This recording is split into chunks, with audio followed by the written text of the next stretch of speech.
recorded live. Hi, everybody. It's Thursday night, August 26th, and tonight our special guest is Ann Batt of OperationRest.org. Her video's on the cover of the website. There's also a link to some documents we might be talking about tonight. Hi, Ann. Hello. How are you? I'm well, thank you. Very good, very good. Now, you mentioned that some other folks were going to be joining us on the call. Do you know what their names are? I didn't remember. We have Jeff Crawford, and we have Coach Bob. Okay, Coach Bob and Jeff Crawford, do me a favor. Press *8, and that'll put your hand up, and I'll be able to unmute you. And for anyone else on the call, press *6 to mute out. If you want to ask a question, press *8. I don't see them on yet, so maybe they're not here yet. Okay. No one is pressing *8. Okay. They'll be on. Anyway, I'm sure they will. Why don't you go ahead and tell us a little bit about yourself and what you do? Hi, well, my name is Ann Batt. I started the mission of Operation Restoration in March of 2008 based on a vision. I felt this tsunami of foreclosures coming. I was a former real estate broker and taught public service announcements on how to stop foreclosure back in, 2005, 2006. And then left to go to Richmond. I'm in Atlanta, Georgia right now, but left to go to Richmond, Virginia to help a family business in trouble. And came back in July of 2007, saw a newscast in February of 2008 that 2,000 foreclosures were going on the courthouse steps in one county. And I turned off the TV set and went, that's it, I'm jumping in. And without any other reason except it was just a vision, we started doing actual case study, carrying a 99% foreclosure prevention success rate. But it started with the lesson, strangely enough, from the Federal Reserve Bank Vice President, whom we wrote and invited in. Now we know about the Federal Reserve, right? So I thought that quite ironic that that's what started us off in the lesson behind the foreclosure system, we'll call it. So now we have been endorsed by the Clark Howard Consumer Action Center. Some of your callers will know him as a consumer advocate. He's syndicated now and on HLN as well as local stations. And so we answer. They put everybody into our website that has questions about foreclosure prevention. And our mission, we're national. We're hitting about 27 states now. But our mission is to teach people the truth about options to foreclosure prevention because there are so many scams. This information has been verified by subject matter experts from Wells Fargo, Bank of America, FHA, the Veterans Administration. So nothing goes on that site without it being verified. There are approaches to formulas, FAQs. So that material is verified by trusted resources. And that's at OperationRest.org. Yeah, I put a link up on the site to your website so people can take a look. There's so many things on that website. It's amazing. You have classes and lessons and videos and document samples. It's amazing. So how long have you been doing this? Well, the mission actually started in March of 2008, and we're just now starting to present. And I did want to take a moment and just tell the listeners what is actually on the site so that if anyone hears of anyone in trouble where foreclosure is concerned, we want you to know what the material is. There's 2 modification lessons. One is traditional, one is the making home affordable you hear. Then you have sale of property. That's another foreclosure prevention way and a way to to sell so that you don't get the tax thing that we've got the short sale information on taxes that came right from the IRS. We have non-judicial versus judicial states. We have foreclosure procedures for every state. We have reasons for modification denials. Now we are currently putting up research your records on how to research assignments, because that's the subject of this call. I believe that the foreclosure fraud that's occurring. So we'll be going over that tonight. Okay. So that's just an example. So there are lessons, and like you said, there's resources and phone numbers and all kinds of good information. There's also a bunch of stuff you sent me to put on that page. Maybe we can go through a little bit of that. You were talking to me earlier about presenting the information to the FBI. Why don't you tell us a little bit about that? That's really interesting. Yes, it was quite interesting. We met with 2 special agents yesterday at the FBI Atlanta field office, and with a notebook of about 5 documented cases, just example cases that are on your site. We'll go over that, as well as literally a table of contents on why foreclosures are happening illegally without correct documentation, kind of a background.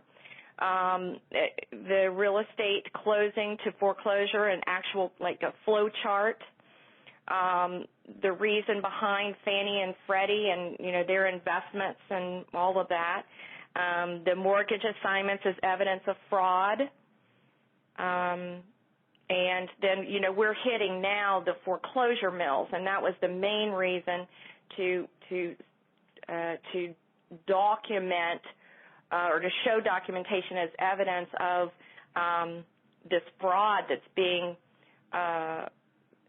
that's happening because of the foreclosure mills. And you've heard of the ones that are they're going after in Florida.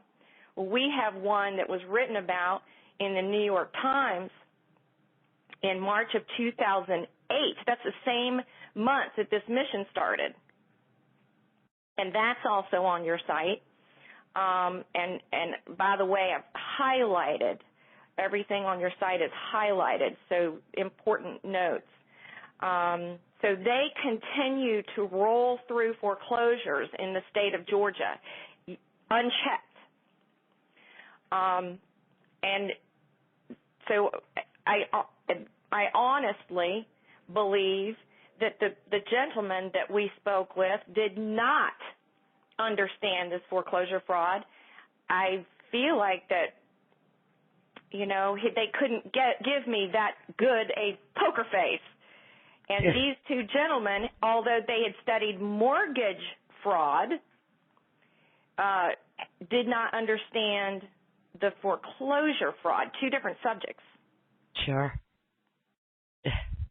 I find that so amazing that they wouldn't have a clue. I mean, I guess the next group you should approach is the judges. Well, I did go first to Wells Fargo CEO area and gave them a package there first to give them, not only to give them the knowledge, but to also find out, and again, I wanted to see them face to face, and they are actually friends. They're here in an Atlanta office. They're a CEO arm of Wells Fargo. They predominantly use this same foreclosure mill that we're talking about.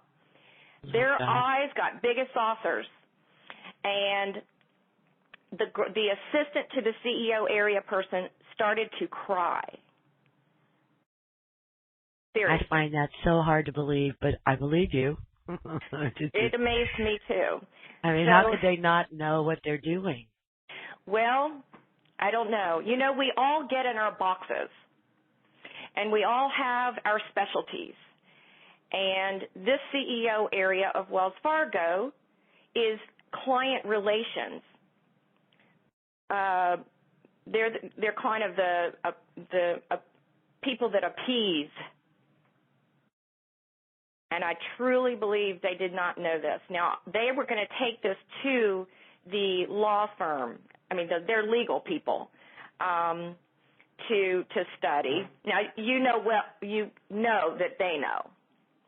But at this point, now they become a part of this. They're part of the picture now. They've been warned. And then we have the challenge. We, as our nation, have the challenge of the judges. And Jeff Crawford, who might be on the call now, is case A on your site. And that's his wife, by the way, but he's allowing us to use it. Okay, well, let me just say, if you're on the call, press *8, and I'll unmute you if you're on the call. We've got a lot of people on. We're up to 82. There he is, Copperhead. That's Go ahead. Jeff. Yeah, I just unmuted him. Hi, Jeff. Hi, Angela. How are you doing? I'm doing fine, thanks. Anne is just familiarizing us a little bit with what's going on in your case. She knows on it. a lot. She knows a lot. I know. I've got your case up there on the website, so take a look at the documents. Anybody that wants to look at them, just go to myprivateaudio.com and click on that white square button up at the top. It's self-explanatory, and you can take a look at some of the documents, her FBI documents that she presented to the FBI. Those are also there in case you want to look at them. But why don't you tell us a little bit about your case and what happened? Well, is that okay with you? Yeah, that's fine. That's fine. It's Ann may have to help me out because this thing it seems like it's been going on forever, and actually it's gone on since June 1st of this year. When this started, long story short, how I got into problems was I lost a lot of family members, and I'm a contractor by trade, and so that affected my pay. And trying to deal with this arm of Wells Fargo that is their investment company, they weren't very compliant as far as talking to us. And when we finally did get in contact with them, we offered to pay all the back fees and bring it up to current. But when we did that, it almost doubled instantly. They refused to talk to us and referred us to their attorneys. And that's kind of where everything began. And they kept the money, didn't they? They wouldn't accept it. They wanted double what we actually owed. And, so in my quest to find something right about what was going on, I came across Operation Restoration and met this angel of a woman who started helping me with whatever means she had possible. And not a lot of details there, but and I'm sure Ann could add to that. But that's how I came to be with Ann on this situation. He did a temporary restraining order and got an emergency stop order. Did the service to this is McCullough Raymer. You'll see that McCullough Raymer was the foreclosing attorney. So he did a hand delivered service. They refused the service. Oh God. And he said, well, would you sign something? Then he brought it back into court, and the judge did sign the stop order. And we have successfully been able to, remember that was June, to continue the case until October. And I think he called in today and got it yet continued until November 29th. Oh, great. So we have we have some time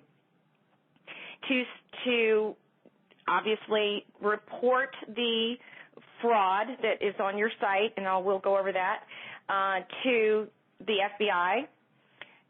We are going to the Secret Service on Monday, so we'll have an update. We'll send you an update on that. And but these entities move extremely slowly. And while they were very interested, they were kind of bantering back and forth, and I don't really like that word, but just how do we make this into fraud? Well, to me, it's very simple, but to them, you mean the FBI? Yes. Okay. You know, it's not easily apparent, so they thought, okay, now it could be the fees, it could be I said, well, how come it's not the signatures proving or this document that's manufactured with the intent to steal or something along those lines, forgery, you know, all of those things. And so they had thinking, okay. But they said, and then looking back and forth again, there were two agents. Well, do we do it through criminal? Do we do it through civil? And this is why we as a nation having such a hard time, because they don't understand, first of all, securitization. That was hard enough to explain. And secondly, how this could actually happen and what the actual documents are that are required of foreclosing entities in order to foreclose. So there's so much lack of knowledge. And let's address the judges. The judges in the county superior courts are ill-equipped, and people that go in as pro se litigants are standing there by themselves with the attorney for the servicer and the attorney for the the foreclosure attorney. So you've got two people against one, right? I'm sorry, hold on one moment. Right, it's okay. So you've got two people,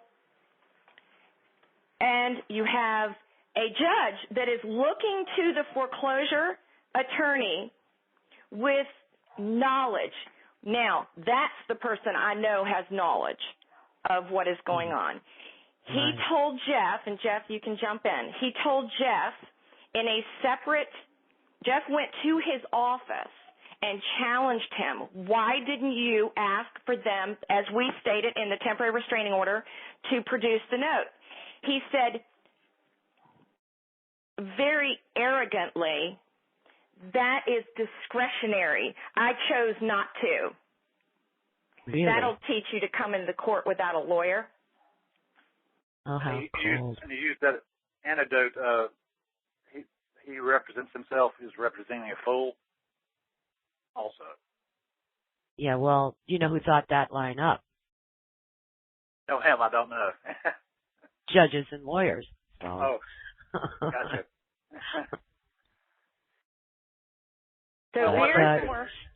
So they were trying to steamroll him.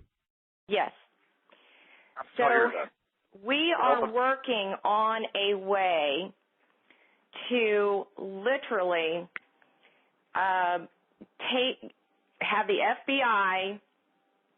I'm praying that the FBI will they're taking it to their lawyers to start some kind of national or federal case so that other states can piggyback off of that. Again, it's very slow moving. But something that we can file with our restraining orders or whatever we need to do to show enough or fraud so that they have to stop everything for discovery. Yeah. Because you cannot depend on the judges, especially in the superior courts. So we're either going to have to remove it to a federal or something, because people, if we don't have a clear lesson on what to do, people are not going to go to court. They're not going to do it. There's such a small amount of people going. 1%. That's population. Right. And one thing that's too, I want to stress. That's the only percent yes. that's fighting back? Yes. Exactly right. And one thing, Phil, I want to stress, had it not been for Ann's website, I wanted to fight, and she gave me the means to fight. And it was up to me to get off the chair or the sofa or whatever, but I was looking for ways to fight, and she had those ways for me. And she gave you the tools to do it. Absolutely. And so, and that's one of the most important things. If more people don't step up, this is going to take longer to do. Yeah, well, I know a lot of part. people. Mm-hmm. Yeah. I know a lot of people that are doing it, and they're ready to fight, and they're doing the research, and we're going to win this battle, I tell you. Well, it has to be simpler than this. That produced the note by law, and you can direct them if you want to the real estate flow chart. And I think that was your first link. Right. It's at the top of the page that has your info. Right. But required documents are the original, not a copy of the wet ink or promissory note signed by the borrower at closing, endorsed, signed and notarized in sequence from the mortgagee to the foreclosing party. Or an absolute, it's UCC Section 3309, it's a proof of loss of note. And they don't have that. Right. You know, the assignments of beneficial interest in the deed to secure debt, they don't have it. Or they're manufacturing them. Because and can you tell a manufactured one from an original, or you can? How do you do that? Well, first of all, if you want to look at one, we can look at one under your Case A. Does everybody have that site up? I can explain it. The Case A on your site shows actually Jeff's assignment. Are you there? Yes, I'm here. I don't hear anybody. I'm here. Oh, okay. I'm sorry. That's okay. You can hear Jeff? I can hear Jeff. Oh, okay. All right, go ahead. Okay. So Case A, if you look at that Case A assignment, and this is the first case that we sent in that we explained to the FBI. To the FBI.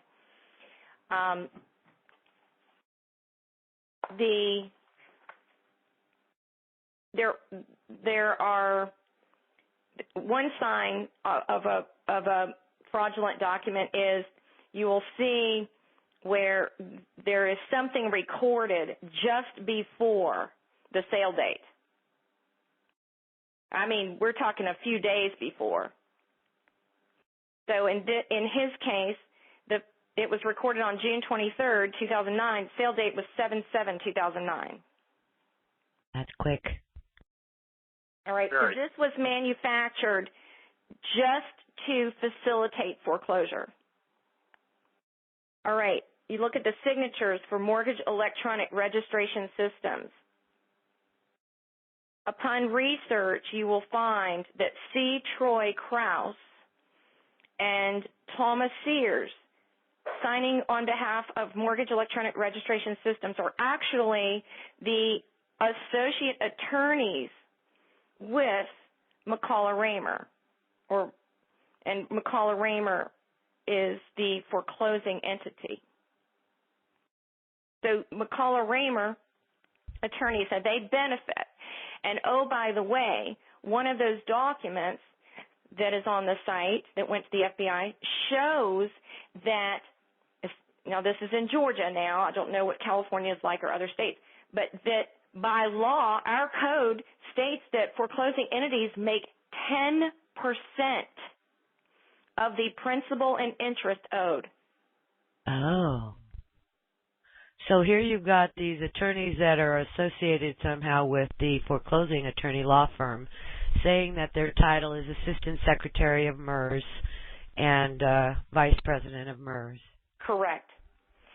Also on this document, you will notice that Crystal Well, how could Wilder. they, wait a minute, how could they just do that? I mean, isn't that fraud in itself? Isn't that forgery? It is. It is. And this is a law firm, right? These are lawyers. This is a law firm. This is the one that would be benefiting. So Yeah. they are manufacturing documents and benefiting by charging 10%. So they want that foreclosure. They're making millions. Sure. $15 million a year is what they average. How much? $15 million a year. Oh my gosh. All right, go ahead, Ann. I'm sorry. I just wanted problem. to. It's Now, so Crystal, amazing to me. Oh, it's Crystal Wilder, the notary. That stamp is dated May 14th, 2013. That's your expiration. Right, the expiration. The actual document was supposed to have been witnessed by that notary on April 4th, 2009. She wasn't a notary then. This thing was stamped. No signatures were witnessed.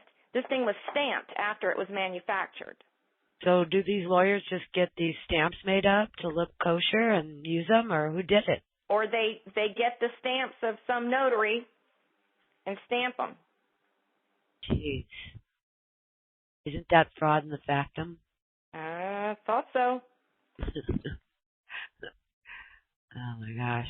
Now, we also have on your site, isn't this great? McCullough Raymer, who is the foreclosing attorney, took their site down all of a sudden. Which document are you on now? We're on the under your Case A assignment, you have a screen print of McCullough Raymer. I've got Sears, MC, Krause, yes. MR. Which one? Both of those show both. the two associate attorneys with this law firm. Wow. Okay. But now they've apparently taken the site down. It's under construction, so to speak. Yeah, that's what they do. Okay. Now, and wow. It's a good thing you captured it. Yes.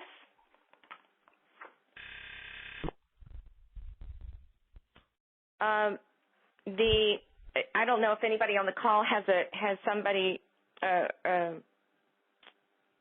issue with City Mortgage. I do. Okay.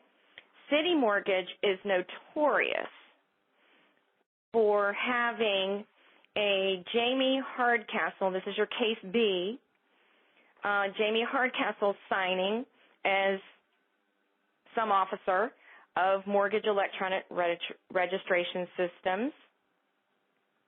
So she's the actual City Mortgage employee. Has anyone looked her up on the internet? Gotten her bio? Yes, and you've got that screen print. I think that it's not up on your site yet, but she is a City Mortgage litigation rep. We've got it on 2 screen prints. Wow. The other thing we did was we got we found where she lived. And we got the clerk of the court was wonderful and sent us the last page of her security deed. So we actually have the authentic signature on your site now. And what did you discover with that? Well, that her signature on the Case B assignment was forged. Wow. The other thing is the notary signature is also forged. Which one is that? Which document is that? That's Case B. It's Case B. Okay. I have the first and second page of assignment, Hardcastle. Yes. Is that it? Yes. Let me open that up. Okay, because that's only showing one page, but... well, the last page is the most important anyway, because that is actually the signature page. Let me go there. And that's the Dennis Luke signature page? Yes, and we found his authentic signature by, and I want everybody to know, you can contact the Secretary of State in most states. They are the ones that handle the verification. Exactly. Except in So they Georgia. they verify the signature and the bond, or what? The signature, the application, they'll do it either, they'll send you the application where they had to sign it, or they'll do a certificate of, we've got one here, it's called a certificate of appointment of notary public. So something where they have signed their official signature. So you got the original one, and it's totally different? It's completely different. Isn't that amazing? How blatant they are. Yes. No fear. Exactly. And then you'll see another forged signature, your case C, and I don't know if that's up yet, but case C, you'll see her same signature forged, and where she was on case B, she is signing as a assistant secretary of mayors. On the case C, she is signing as a vice president. That's what the case with the one I have in Las Vegas. There you go. But where Lisa Markham signed as assistant vice president of MERS on one, and assistant vice president of City Mortgage on the other. There you go. I mean, it's so blatant. It just blows my mind. I guess no one ever bothered to look. They've been getting away with it for so long. They have. And still are. Yes. Wow. Now, I had mentioned the endorsement. Each note, promissory note, has to be, when it changes hands, by law, it should show endorsement, notarized endorsement on the actual note itself or on a separate page that refers back to the note, and that page is called an allonge. A-L-L-O-N. That's in the space where they hit the pay to the order of? Yes. Okay, so they sign their name in there. Yes. 'Cause a lot of them are blank. Right. But so they should, if they're blank, they should have a separate sheet that show the transfers. And that's called an allonge, A-L-L-O-N-G-E. All right. On case D on your website, you'll look under note, and you will see, strangely enough, now this one blew the FBI's mind. I mean, this guy, the one guy, just his eyes. The same lady. The note, that's the last page one? Yes. Okay, I'm there. So on note, Arlene Lemon signed as vice president of Shelter Mortgage, and it was being paid. It was being signed over to Guarantee Bank. But then when you look at the other endorsement, they literally copy and pasted her name over again. It looks like they copy and pasted the whole thing and just put it over there. I mean, well, yeah, I guess the stamps are different, but the name is, it's pretty, wow. That's identical. Identical. So now she's gone from being a vice president of Shelter Mortgage. She's a vice president of Guarantee Bank. Voila. Poof. But it's not on her resume, is it? Now, you'd think that they would want that on their resume. That's impressive, you know? Exactly. But anyway. Now, on this same gentleman's assignment, same person, case D. Okay, I've got the deed under power, page 1. Oh, you're talking about the assignment. That's the first one. Okay. Okay. I'm opening it. All right. Okay. Got it. Looky here. Vice President now. Troy Krause has become a vice president. He had a job uplift. And Thomas Sears is now an assistant secretary of mayors. Now, they, again, are the actual attorneys that are in the foreclosing company, foreclosing attorneys. Right.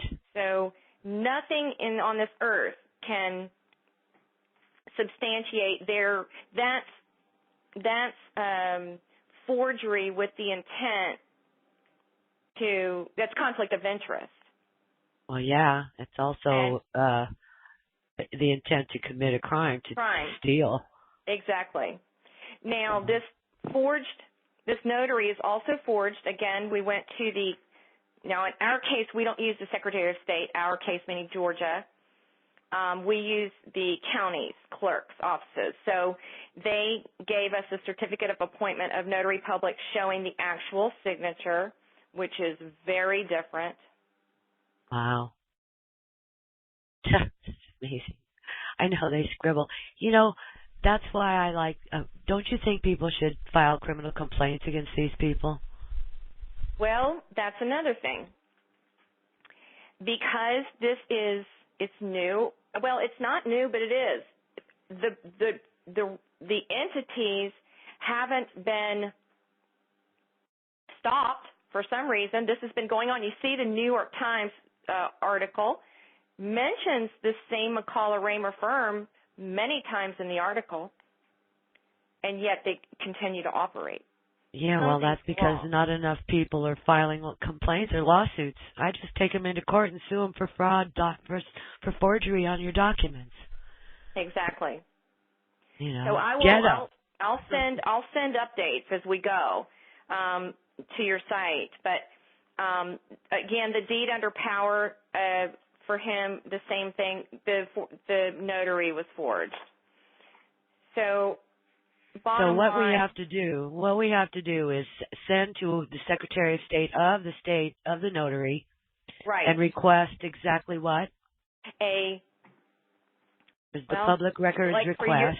For your particular thing, that was a notary. It was a public records request. A copy of the notary bond was the way they put it for you, and then in this case, we have a certificate of appointment of notary public. So I just say, because everybody calls it different, I just say, what do you call it?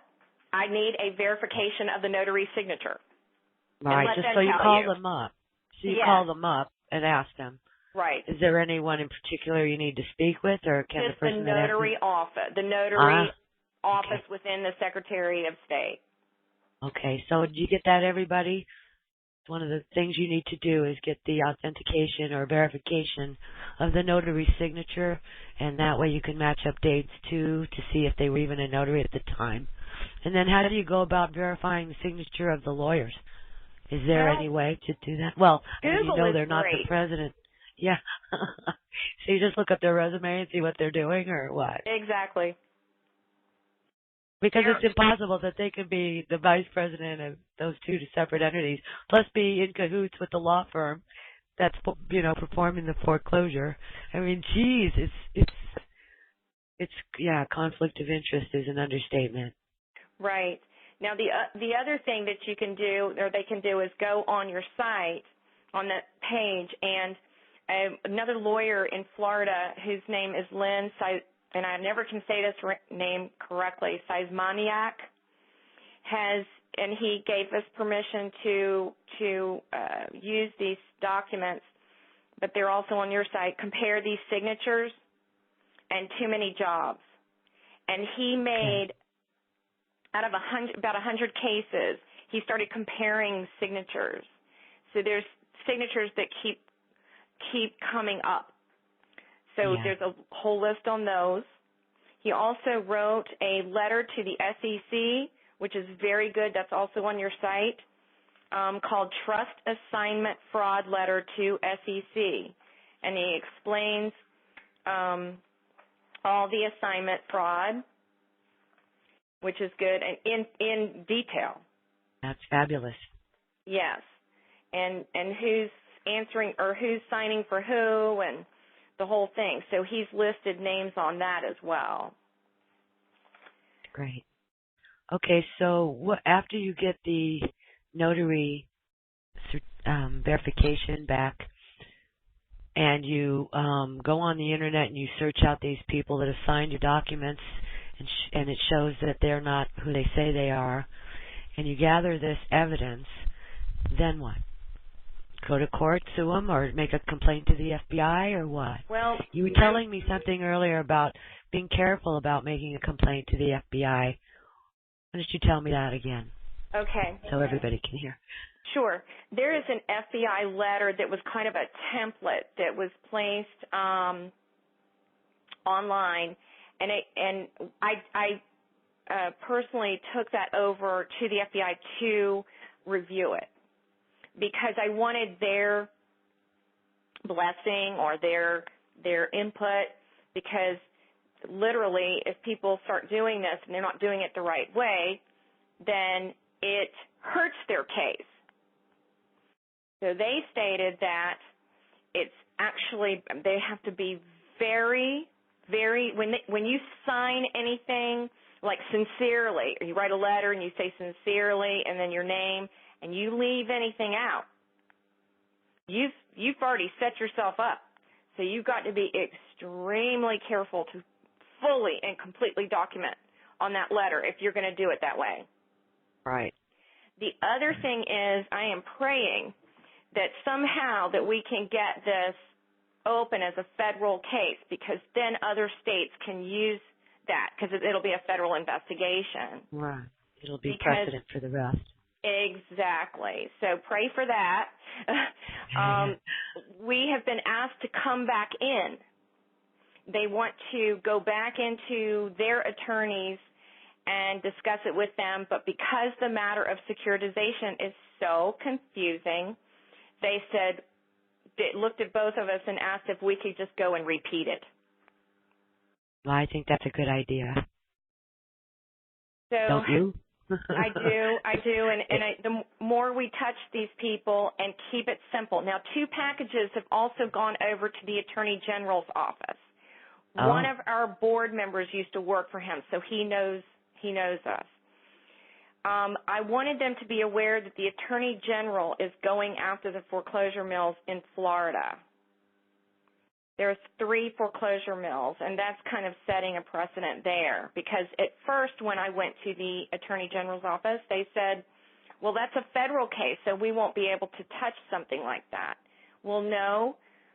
Foreclosure mills frauding the public is a state-to-state thing, so they can get involved. Interstate so it's almost commerce. like leading them into what it's unimaginable to me why they haven't figured out how they can get involved. Because the people that run the banks run their offices too. I guess. I don't know. It's so crooked. It's so, oh my gosh. But there's a lot of information there, and I love it all because it's all going to help. It's all just more stuff we can add to our process to help us find remedy and get these guys. I want to go after them. Well, then here's the other thing. I was talking to Coach Bob. Yeah, wait a second. Is Coach Bob on the call? We're up to 137 people, or 147 people, and I don't know which one is Coach Bob. Let's see here. If you're on the call, press *8. I don't see a name saying Coach Bob. Okay. So. Coach Bob helps our mission by studying court strategy. So he sits in court. He is also a secured party creditor, I think. Yes, I believe he is. He is, but he really knows, in your case, you said UD, unlawful detainer, how to counter that. He knows, in our thing, it's dispossessory.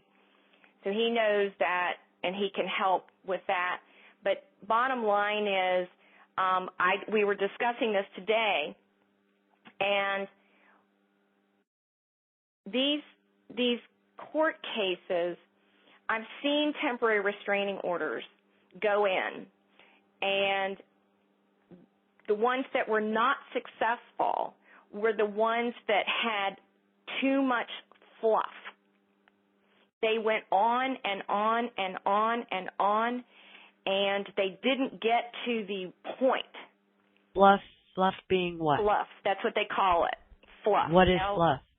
Fluff just means that they didn't get to the point, or they just were stacking it. They were putting in so much stuff that it was not clear. So I want to encourage anybody that's going in pro se to just stay to the point. The other thing is, and I'm going to, again, feed your website when I get a chance, is how I'm going to talk to a lady who I love. Her name is Marsha Lake. She's running for judge. And I'm going to ask her what is the easiest, most streamlined way to file, and what can we file so that these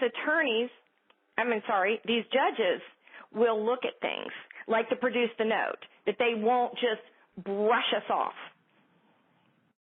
It would be a contract dispute for sure, because of the contract you signed was, negated or voided out by all those fraudulent signatures and times and dates and filings. Wouldn't it be? I mean, I don't know. I think you're on it. And so I was going to ask her, that was our next step, is to ask her a streamlined way. And then in addition to getting into a federal court system, because of the fact that these local superior court people are just pushing us aside. And then it takes you into the appellate court, and then you got to go through the appellate court. I just want something to streamline it so that we don't go through all this stuff. Okay, but just isn't the mere fact that all of these lenders and financial institutions are federally regulated, isn't that enough to put it in a federal venue? Well, I'm going to wait on that answer until I can get more, and then give that answer to you when I know more. All right. And maybe somebody on the call can tell us.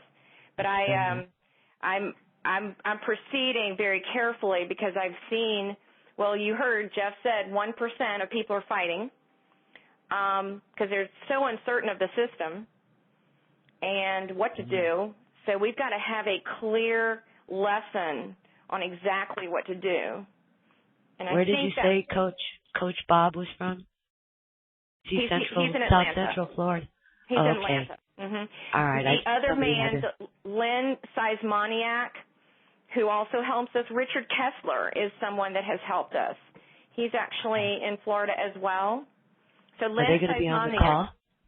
No, neither one of them are on the call. Oh, okay. They are both attorneys, though, and they get it. Oh, I did contact two attorneys here that have been through Neil Garfield's classes. Oh, yes. And they are very interested in helping. That's great, yeah, because they get it. They get it. But I'm telling you, to try to find an attorney, first of all, that is going to go against another attorney is tough. Go to Garfield's site. He's got all kinds of referrals over there. Well, that's where we got the two. But while you all in California have, a whole page of attorneys that get it, we had a grand total of 4 in Georgia. Oh, my gosh. Yeah, I got to start educating them. But a lot of us in our group don't use attorneys. We don't believe in attorneys. We don't want to use attorneys. We know what they do, what they're capable of. And so we're hell-bent on learning this stuff ourselves so we can do it. I agree. And that's why I want to have a lesson done in the next few weeks on what to do. It's talking about the classic example of pulling teeth. This is the hardest daggone stuff to get help on. Yeah, I know.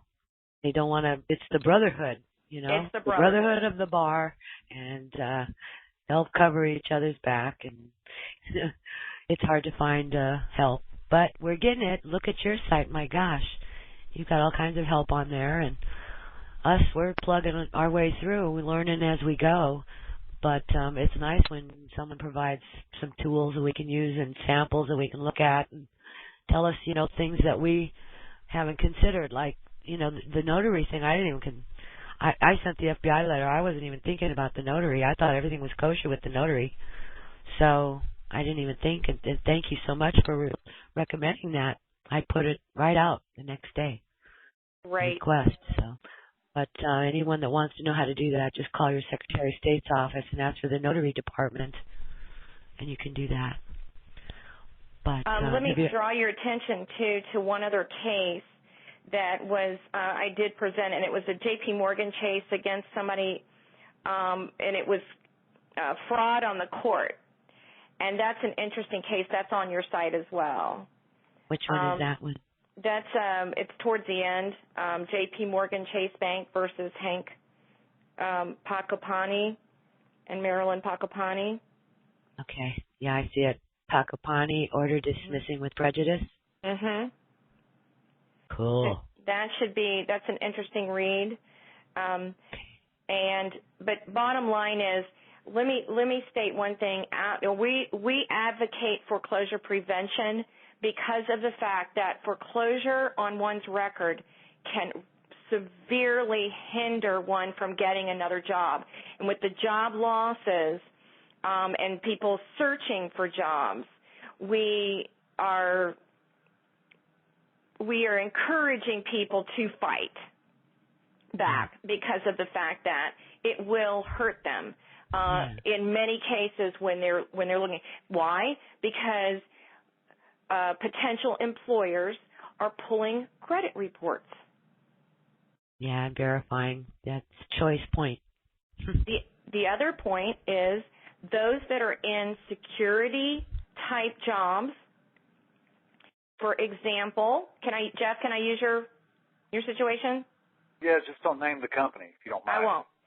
I won't. His wife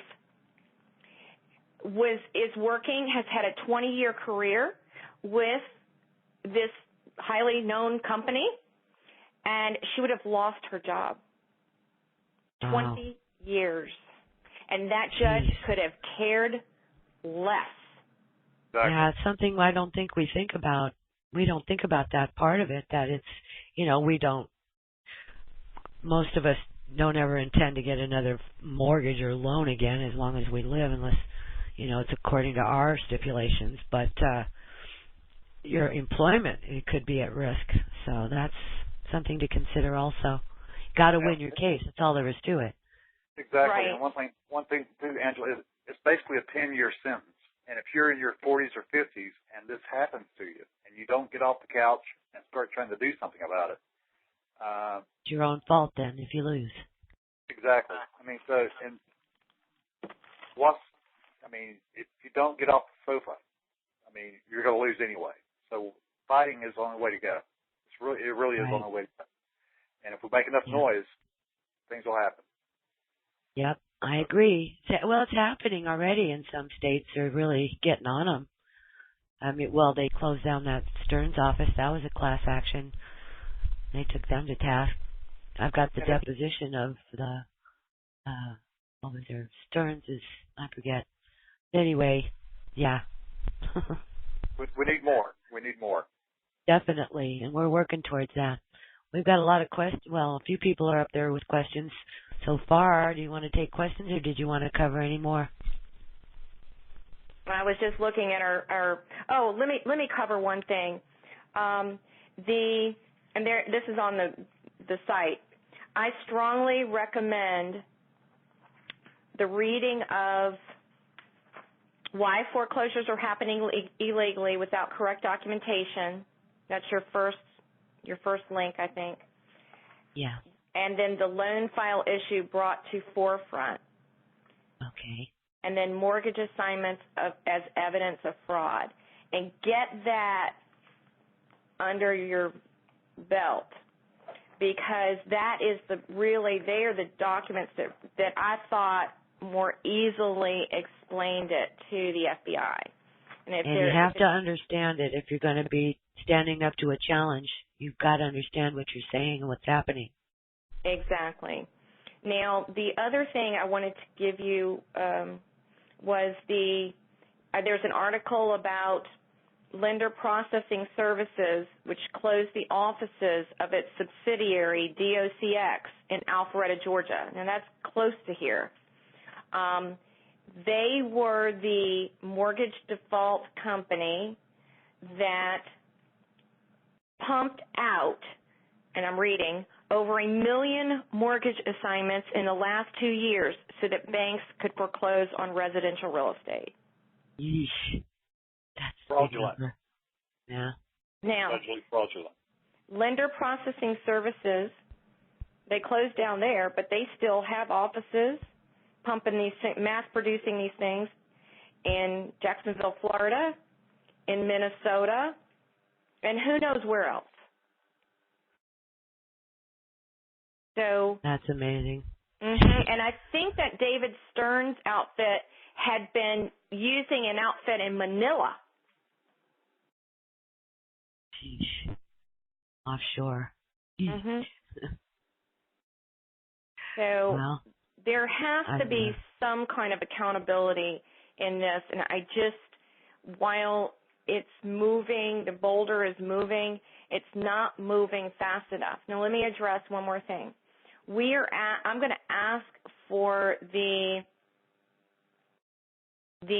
attorneys.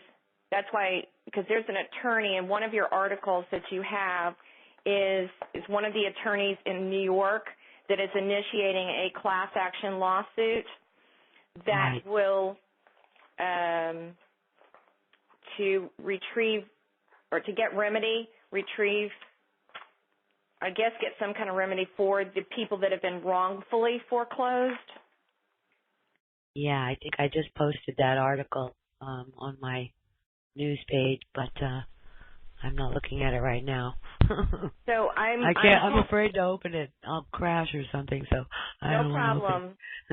So I wanted to ask if we could get that done in Georgia, and that is something, talking about getting traction, that people on the call, people can take this to the Attorney General's offices. They can take it to, because these attorneys can make a good living doing these class action suits. So but that's after the foreclosure. That's not our. Although we help people after foreclosure, our primary focus is pre-foreclosure. Right, helping them so they don't get to that point.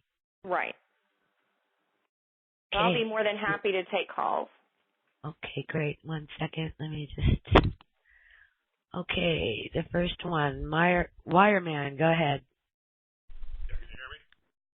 Yes. Barely, just barely on my end here. Hello, can you hear me now? Yeah. Yes, very well. Like the Verizon commercial. Yeah. Okay, thank you.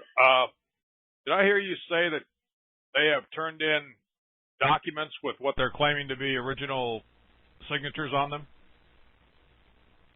They have not produced the original wedding notes. I don't think that any of these cases have had those. Well, what they are turning in are fraudulent mortgage assignments, which is the assignment of the beneficial interest in the deed to secure debt. Well, there's a little thing if they ever were to put in a document that they're claiming to have a blue ink signature on it, the original wedding signature. If you take a ultraviolet light and you put on those documents and you see a bunch of little yellow dots or yellow whatever you want to call them, that means that it was a copy. It was produced by a copy watermark. machine. Right, okay. It was a special watermark. Wow, okay. But that's good to know. Also, a lot of times you're looking for the original. You're skipping out, honey. That a lot of times. You were skipping out, Wireman. We didn't hear what you said. Can you hear me now? Yeah, go ahead. Okay, a lot of times you look for original signatures, and if you go to the Secretary of State's office online, a lot of these lawyers like to brag that they create corporations and stuff for these companies, and they're the lawyer on signature online, and you can actually just download that document station right offline, and you can get a copy of their signatures. And a lot of notary information is on there the same way. The notary applications are the same way. Where's that at? Actually online on the Secretary of State's office in a lot of states. Oh. Well, that's good to know. So Not here in California. Okay. Well, all right. I'm out. Thank you. Thank you. Well, thank you so much. How's the puppies? Growing. Oh, he raises, what are they? Rottweiler? Black German Shepherds. Shepherd, Wow. Black German Shepherds. Beautiful. Yes, they are. Okay, we have a question in South Central Florida. Go ahead. Yeah, if this is supposedly Fannie Mae and Freddie Mac, and HUD is the only one that can actually foreclose on people. So I would think that is definitely a federal jurisdiction to take that into. And also, is it possible to get the numbers for any of those attorneys that are on our side in Florida? Absolutely. Do you, Angela? I'll give you that PDF if you need it. Okay. You may but they have could probably find it on your site, right? It's not on our site. Oh, okay. But I will send it. I'll send you, and you can post it. Okay, great. Site too? I got on late. Her website is operationrest, REST.org, operationrest.org, and ours is myprivateaudio.com. Right, I know you know. Okay. And the articles that we're describing are on myprivateaudio.com. I made a page to post some of her stuff. It'll be easy. Okay. There's a big white link on the top of the page. It says, click here for tonight's talk show guest info or something like that. You'll figure it out when you see it. Anybody else have a question? Press *8. Go ahead. I'm sorry, South Central Florida. I'm just a computer ignoramus. Well, you made it this far. Did you have any other questions? No, I just like if we could. Those attorneys are located. You said in Florida. We've got those that are located in all the states that have been trained by Neil Garfield. Okay. So I'll send that over to Angela. Okay, great. And then I'll post it on the site that I made for tonight's call. And I'll probably put it under friendly reference links too. But if that's it, we'll move on. Great, thank you. You're welcome. Okay. Let's see here. Central Colorado. I just tried to unmute you, so I hope it did. Let's see. There we go. South Central Colorado. Go ahead. Hi, my name is Paul. I got a question. I'm not in foreclosure, but I bought my house here about a year ago when I had a job that I was making pretty good money, and then 3 days later I got let go. Now I'm working at a brewery, kind of schlepping beer for $9.50 an hour, and I got a couple months. I've liquidated everything I've had, all my investments, except for my 401k, and I'm trying to be provincial here, and I'm trying to get to a point where, because I keep hearing from a lot of my friends who are like in the creditors and commerce and stuff like that, and that a lot of the stuff that the loan itself was fraudulent and stuff like that. Are you able to help somebody like me? I mean, I'm not in foreclosure, and I don't want to get to that point. I want to, be living free and clear. You know. I mean. Well, there's two things you can do. One is just to kind of digress. The 95% of cases that we review they have postured their numbers wrong. This is for modification, for example, they're not knowledgeable about the eligibility formulas which we have on our site. And if they follow those formulas, then the modification goes through. So I just wanted to let the callers know that is the name of the game, not the documentation. The documentation is important, but it's the numbers. So we have a financial worksheet, et cetera, and we will review all financial worksheets before they're sent in by a borrower. Okay, I don't think he wants the modification, though. No, I just wanted to state that. because that's a misnomer. People don't realize why these modification denials occur most of the time.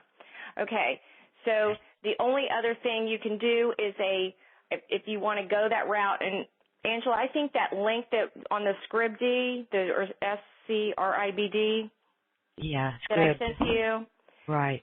You can have a forensic audit done, and attempt that. But what is going to be your end result? What do you want to have? And that's the decision that you have to make. What do you want the end result to be?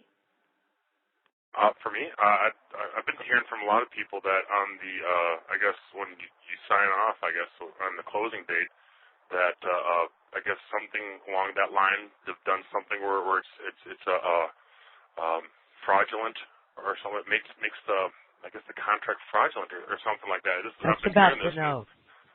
Yeah, and I'm like the last caller. I'm not that computer savvy. But I'm book savvy, and I like talking to people who know this stuff. As far as getting online, it'd be great to go someplace and start reading this stuff, and then maybe talking to somebody like yourself, and I don't know, hiring your services. We're a free national mission. We accept donation. But we're not. The one thing I always ask people is, what do you want? And I still don't hear what you want. Well, what I'd really like is because right now my mortgage is $1,000 a month. If I could get that lowered down to $500-600 a month, that'd be great. Then I wouldn't have to worry about this. But Bank of America is not even talking to me. They won't even talk to me. I've been calling them, and they said, well, you have to fall underneath this hard luck kind of thing. So they asked me all these questions. They're like, well, it looks like you fall underneath all this hard luck stuff. And then they said, well, we'll send you out a packet. And then I got nothing. Then about 2 months later, I called back, and they're like, well, they reviewed it, and they decided that I guess I didn't fall within it. But they didn't tell me why. Okay, that's where the site comes in handy. And you will need to go on the website somehow, borrow a machine or something, and get on the site. And Angela, that he is asking for a modification. He certainly is. I'm sorry. A modification would be nice. A modification would be nice, but I've also heard from other people and testimonials that I've read on these was the Living Free and Clear website and all these other ones where, I guess you're able to prove that this loan, I guess, that they gave you was already paid off, I guess, on your closing date, and everything else has been fraudulent. That's the securitization. Yeah. Okay. So you need a better understanding. Yeah, he needs a better understanding, though, of what exactly is going on. Yeah. So you need to get into the books, my dear, and start researching. It's very interesting, and you'll get mad, but it's good for you to learn this stuff. Do you have any venues of books to go to, or books at the library, or even online, I guess? Go to her website, operationrest.org. You've got a lot of information there. But can you suggest any books or literature for him to read? No, because you're paving new paths here, across the nation. There's a lot of good information on the website, though, and also on my private audio website. Yeah. I just put up a link in the top section that's Well, I have been going to a lot of these websites, like the ones I mentioned, and they're all a lot of them got click what's the problem? Here's the solution. Here's what's going on. So I'm reading a lot about that, but I also, at the same time, I got to go to Wikipedia, and a lot of these words I got to look up, and that's what that means, and then go back and read, and then go back and. Guess what? We're all having to do that. That's right, and the words are very important, especially where they have in your deed of trust. It'll say definitions, and it'll have the words there. And you look at the verbiage they use in there and break down every word. Look at the legal meaning as opposed to the everyday meaning, because sometimes they're entirely different. One thing, too, Angela, I want to jump in here. I do not know the amount of hours Ann has researched, and I can't even count the amount of hours I've researched, because this has become so important to me, because when one has success, there's going to be many successes. That's right. It's really important to get the knowledge. I mean, if you can get online, that's one of the best resources out there. I agree. But it's work. But it's worth the I hear work. you guys. The problem that I'm facing right now is to maintain my house. I'm working 60, 65 hours a week.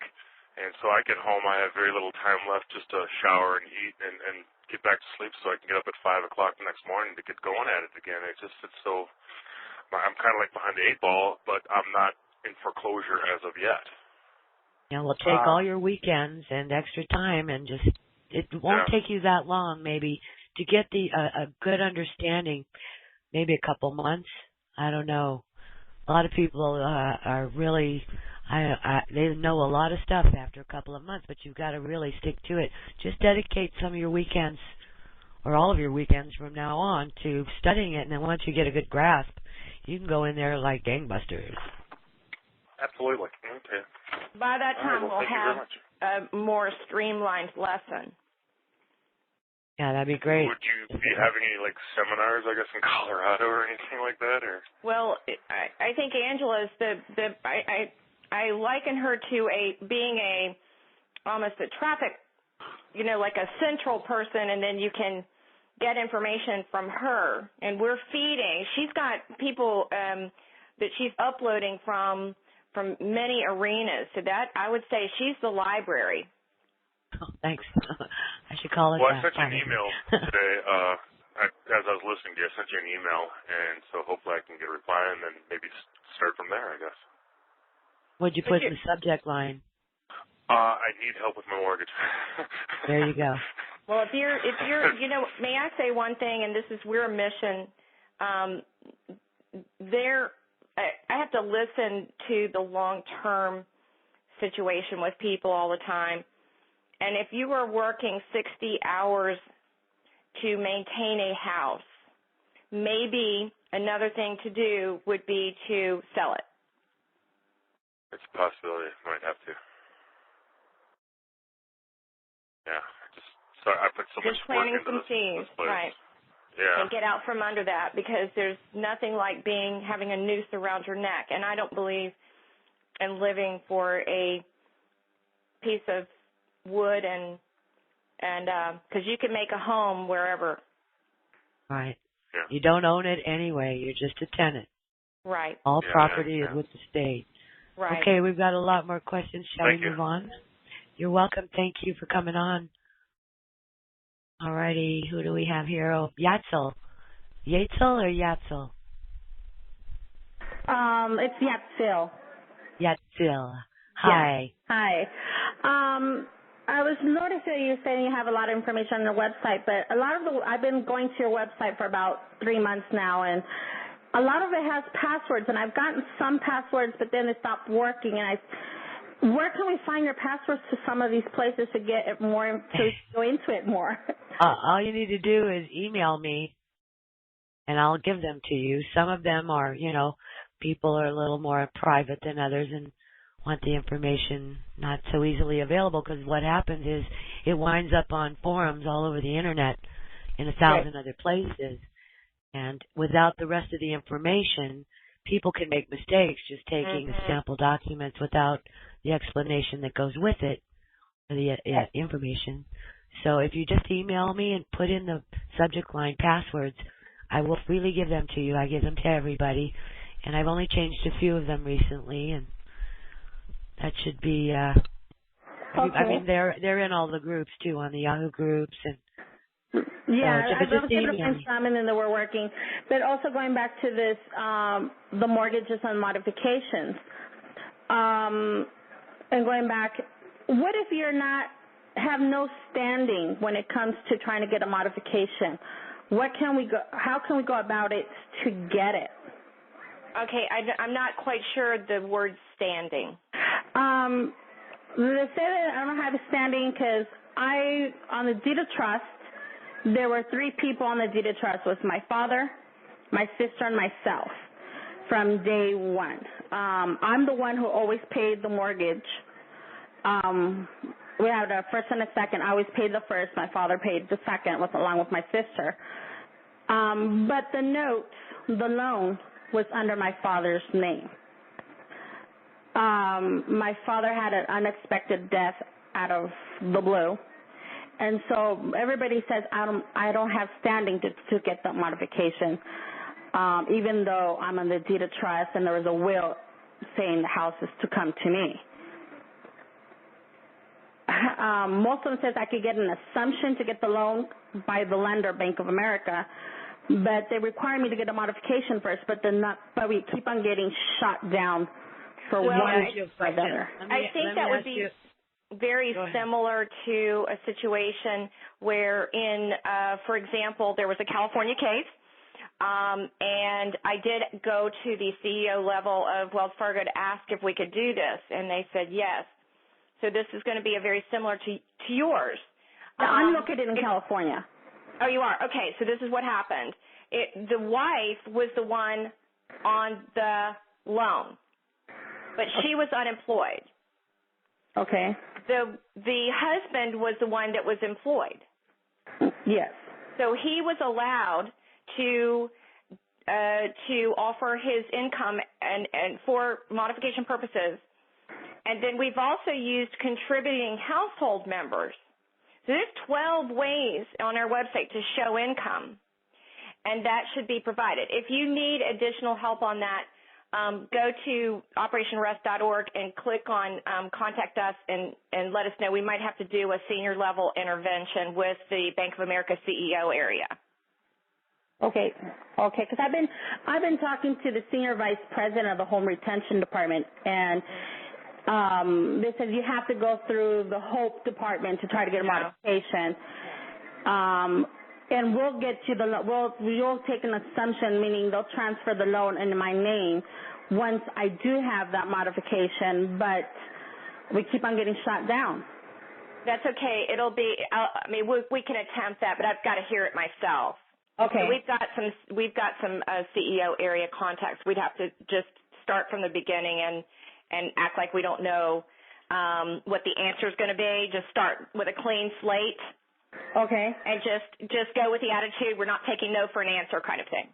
Right, and that's what I've been doing. They gave me a foreclosure date for tomorrow, and I was able to postpone it to the 14th of September. So I've been postponing it since May, and it's just been headache after headache, and they keep on sending me letters. You don't qualify for a modification. And I have the income to get it, but I'm not getting anywhere. So if I go through there, even though my father is passed away, do you guys help to get? Let's just address that. We're going to have to do that singly. Singly, okay. Just go ahead and email us under Contact Us is on the website. It's a way to contact us and via email and phone. Okay. Okay, perfect. Thank you. If I may add one more thing. Sure. You said you've been making the payments on the house. Did you also pay the taxes? I was paying the taxes and the mortgage until our payment adjusted, since our interest rate adjusted and the payment just adjusted completely, where we were at $1,700 a month, and then it went up to $22, and then it just went up to $37. Well, I'm just asking to establish standing. You have standing if you made the payments and you paid the taxes, because if you pay the taxes, there's something called adverse possession, which you would automatically. So, but not that. But I think you would have standing just showing you paid the taxes. But that's me, and I'm not a lawyer, so check out. Well, that's what I tell them. I have standing. I told them I pay the taxes. I have standing, but they're saying, but not in the loan aspect. You don't have standing for us to give you the modification you want. That's Ann Forte, so you come to the right place. Perfect. Thank you. I've been doing research, reading, and I've been doing conference calls with George Trans, even to go through the free and clear process and try to fight it myself. But I actually made it in front of the judge, and I get shot down at that point because I have no standing, they say, because of the note, what signature is in my dad's signature, and he's not there to be present to say that that's his, but they can't produce the wet signature note anyway, so. So he never assigned anyone a power of attorney over him in case anything happened or anything like that? Yes, he did. He gave me a power of attorney, but all powers of attorneys die when he dies. Oh, Yeah, really? so I had a durable power of attorney, which means I'm entitled to only provide decisions for his remains after he dies and make any decisions for him and his certain banking, and handle his bank accounts until 30 days after his death. After 30 days, I can't touch none of his assets or anything, and that's only so I can be able to pay for his services. Well, I still think that gives you more weight, though, than I think that you still, well, go to Ann's website, operationrest.org, and contact her through that. She can tell you what you need to do. Okay. Gosh. Yeah. I've been fighting this fight. My father passed away a year ago, but I've been fighting this fight for 3 years. Wow. That's amazing. And it's been 3 years before they decided to foreclose, but wow. I'm just not getting anywhere. I mean, I've been fighting and fighting and fighting and made it as far as the senior vice president in Bank of America, and just there's an investor behind it, which is Wells Fargo, and Wells Fargo is the one who's shooting them down, coming back and shooting them down. I've gone to Hope, I've gone to NACA, which has been a wonderful asset for other people, which get her home free and clear. Who's that? NACA, which is Neighborhood Assistance Corporation of America. Oh. Which is a nonprofit. You're cutting out a little bit. Oh, sorry. Which NACA is a nonprofit organization. Mm-hmm. And they help someone get their home free and clear? They actually helped my mother. Wow. They actually got it, and all my mother paid was $30. Oh my gosh. For That's amazing. For the whole thing, and all she has to be is be a member for life, and she pays a $50 membership fee a year. That's amazing. Wow, that's fantastic. I love to hear about these. It's just so uplifting. Yeah, that fight took us also since 2007, and we just got the full reconveyance last March. Oh, that's fabulous. It's been a fight. I've been going through them as well. I've been able to get modifications for other friends and clients, and because I'm a realtor. So I just can't seem to get it for me just because my father passed away. That's the way it is. Yeah, and my father passed away, so at that point I'm like stuck now. Everybody, a lot of attorneys won't even help me either because they say, you have no standing, your dad's not alive, and your dad's the one that's on the note, and he's the one who counts. So Ann can help you knock down that wall that's blocking you, right, Ann? I'm going to try. I mean, I'm going to, because we've got some more teeth to do, but I'm going to go through the regular channels first and get that from the horse's mouth, and then we'll go to the next steps. Okay. Right. Perfect. All right, perfect. Then I will go ahead and try to contact you, Ann, and see what we could do. All right, that's sounds great. Good. Thank you. All right. You're welcome. Thank you. Thank you, Angela. Bye-bye. Thank you for coming on. Bye-bye. Oh, thank you. I'm not going anywhere. Oh, I'm sorry. I muted you out. I'm sorry. I'm trying to unmute you now. There you go. What were you going to say? Oh, okay. No, it's fine. I was going to have another question, but it just went out of my blank head when you muted me. It's okay. I'm so sorry. It's okay. Thank you very much. You're welcome. Right. If you think of it again, just press *8. I will. Thank you. You're welcome. Bye-bye. All righty. We're going to move on. We've got some callers here with questions. Go ahead, South Central Florida. Yeah, I'd like to hear the Neighborhood Assistance Corporation of America. Is that what she said? That's what she said, yes. And the other thing is there's that is still law, and that's the Banking Act of 1926, which states that no mortgage shall be over 2%, and in any default, missing a payment or, there's not to be foreclosures, the banks are to write it off. So why don't you send me a copy of that? Do you have that? No, I don't. I'm ignorant. I told you I'm an ignoramus. I'm sorry. Can you repeat that again?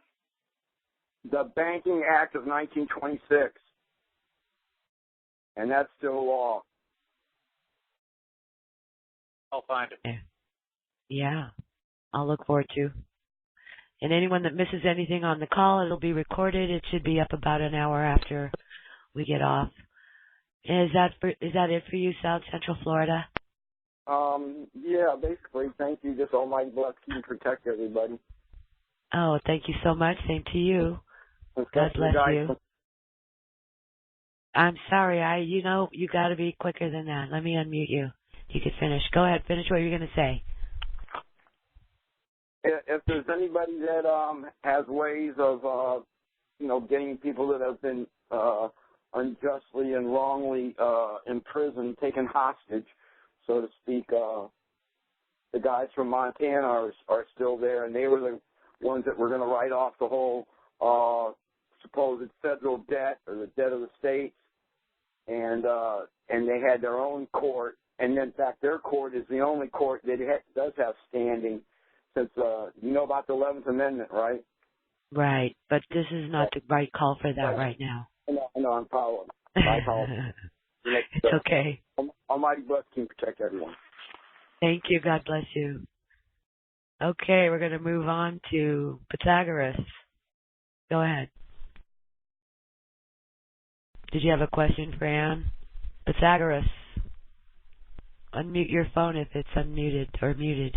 I unmuted you on this end. Yo, Pythagoras. Did you have a question? I'm going to go to the next one if you don't come on. Probably pick this moment to go to the bathroom or to get a glass of water.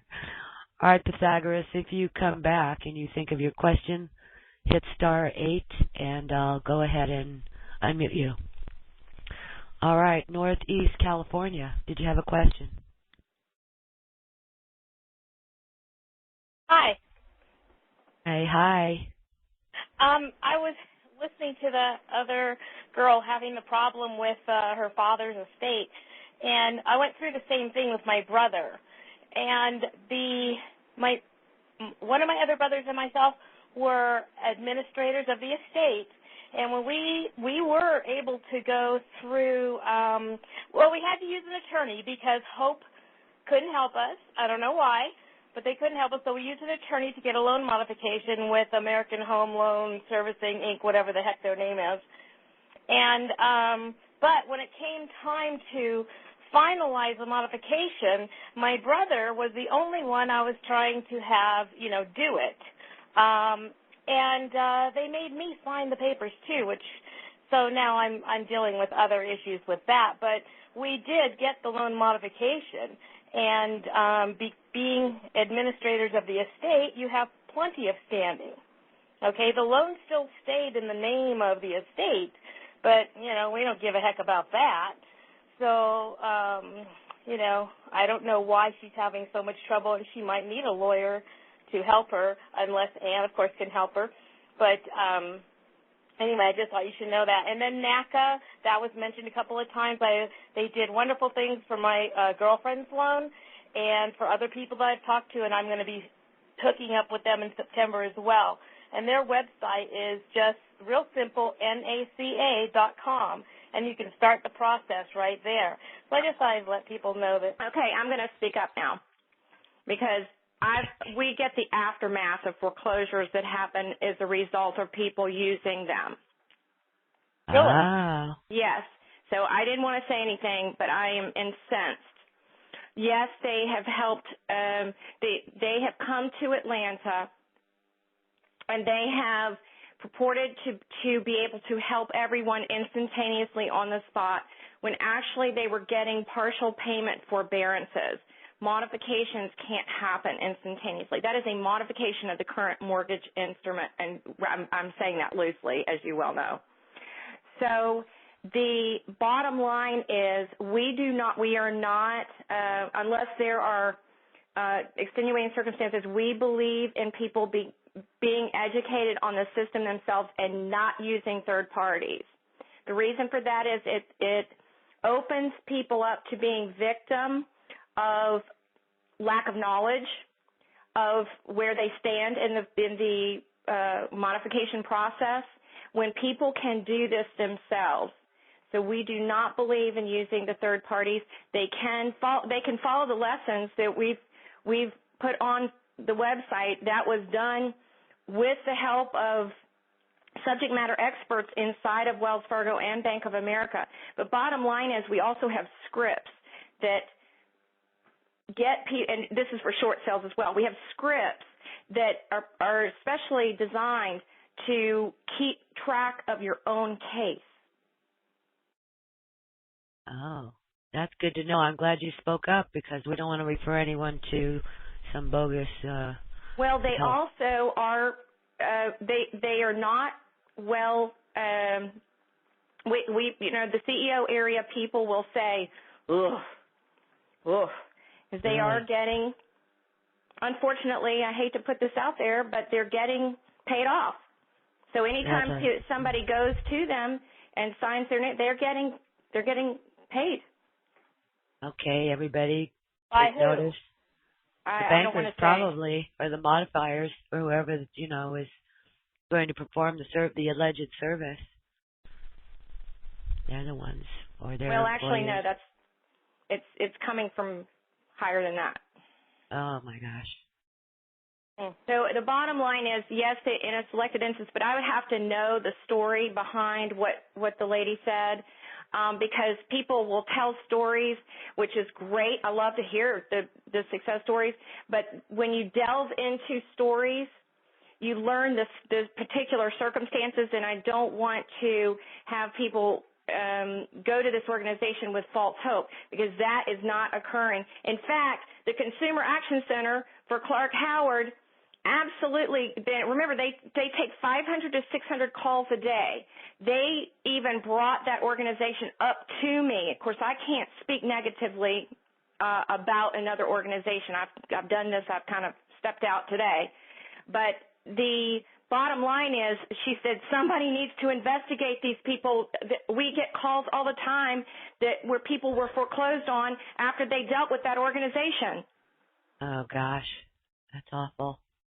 Well, I'm glad you brought it up.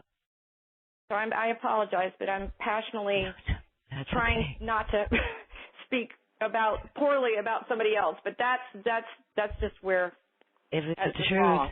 You got to tell it. Okay, is that it for you, Northeast California, or did you have anything else? No, I'm fine. I'll find out for myself, but I already know what my girlfriend had done. It was great. Hope was great, too. I don't know if Hope is still working out there. I got my sister's loan modification a couple of years ago, 2.5%, 40 years. And wow. Well, I guess it depends on the employee.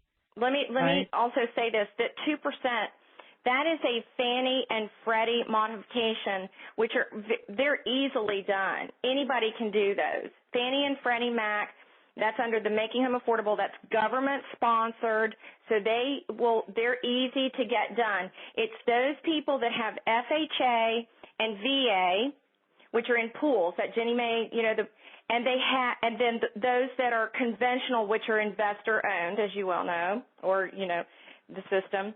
So when somebody says, well, I got a 2%, that means that they got a government, most likely means that they were a Fannie or a Freddie, and anybody can get those by themselves. So how do you find out if it is? You call the servicer and say, what type of loan do I have? Fannie, Freddie, FHA, VA, or conventional? Okay. They'll tell you. Okay. Well, that's good information. Thank you. You're welcome. Thank you. Thank you for coming on. Well, I see Pythagoras came back. Go ahead, Pythagoras. Still can't hear you, though, hon. Oh, he just muted himself. There we go. Okay. Do you have a mute button on your phone, maybe, or something? We can't hear you. Pythagoras. Okay, well, I'll leave you unmuted. When you figure it out, just chime in here. We're going to go to Ed Thomas. Go ahead, Ed. Do you have a question for Ann? Yes, Angel? Yes. Speak up, honey. Hear me okay? Barely. I can hear you in the background. Hey, well, Like, I'll get off my headset and I'll go to the regular phone. Hang on. yes, please do. How's that? Perfect. Much better. Okay. Got rid of the headset. You caught me munching in between. I didn't expect it to come on. I would like to comment because it was floating around a long time, and if you could comment on the administrative process of revocation of power of attorney, substitution of trustees, reconveyances, and that sort of thing. Could you comment on that process and the validity, success, if it at all works, or what your opinion is? Do you want to take that one, Angela? Well, I was going to ask you if you're familiar with that, and I guess not. No, not really. That's not this call. So if you want to know about that, you would go to, I don't know, Creditors in Commerce, or ask the question again. Well, it just, if we're talking about familiarity with the administrative process, where you reassign the trustees, revoke the power of attorney, and modify the deed of trust. Yeah, no, I don't think you want to do that, because if you're going to be filing those documents with the recorder's office, you could be charged with filing fraudulent documents. We have to see how the Karen Tafford case pans out, and because I have seen full reconveyances from MERS on about 5 of those types of procedures that Jerry Kane did back in the past. And this was Jerry's stuff. That's what I'm talking about. But they change things. They're constantly evolving into different ways to block us. So if they're saying that, and they're getting away with saying you're filing fraudulent documents, even though you're the only signer on the contract, I would hold off on doing anything until we get a better understanding of what exactly is occurring in the courts. You might want to talk to George Tran about that. Right. Because he's done it also on his. And we're going to have him on. I'm going to have George on.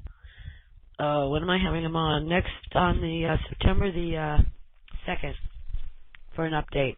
So you can come on and ask him. That's next week?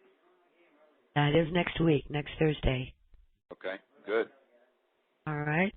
Wonderful. That it for you? Yes, that is. I appreciate it, and thank you for coming on. Okay. Thank you. Okay, next we're going to go to Stonecrest. Go ahead, Stonecrest. Did you have a question for Ann? Stonecrest.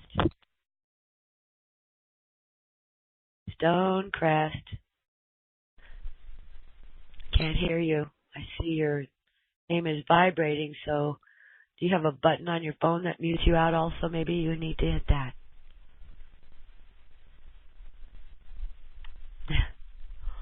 Stonecrest, we're waiting on you, honey. Okay, I'm going to leave you unmuted if you figure it out, like I said to Pythagoras. Come on, I'll let you on. We're going to move on. Oh, Yatsil. Go ahead, Yatsil. Did you have something else to add? Another question for Ann, and I agree with Ann about NACA. Sometimes they work, sometimes they don't, and I've heard horror stories that they don't really help people. So they do have their pros and their cons, and I wanted to agree with Ann on that part. But another question, and like she says, they work, they don't work, and it just depends who, what happens, with each person, each individual is different. Right. Because I was working with them for 3 years on my house and still not getting anything. So, like I said, some work, some don't. Work for my mom, didn't work for me. My other question I did have for you that when I blanked out was on the modifications. When we do the modifications, do you also go ahead and do the modifications towards on the second, or is just the first and we have to deal with the second? The second is the second in HELOC or a second? This This was an 80-20 loan. Okay. Normally, because they don't fit inside that making home affordable, obviously, so I would go to the traditional. So go to the traditional lesson on the website. Usually you can get it from that. Mhm. Okay, because I was trying to. I'm at your website, reading into more information. Okay. But I wasn't seeing it there. So my question was on the second, because this isn't a non-recruiting loan. It's an 80-20. Okay, so I would say start with the traditional modification lesson. Step 4 is the formula. Step 4, okay. I think that's so fabulous to be able to go to a site and start doing research on a particular thing that pertains to your case. It's wonderful. Saves you a lot of time.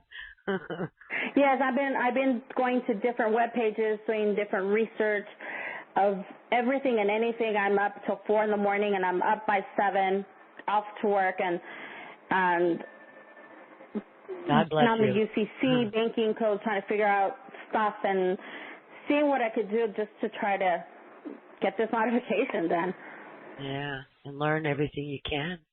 Yeah, I've been at this for almost 3 years trying to get and researching, and still, like she said, they're trying to shut us down. They're trying not to get us these modifications, and before we were able to get modifications, and now they're making it impossible.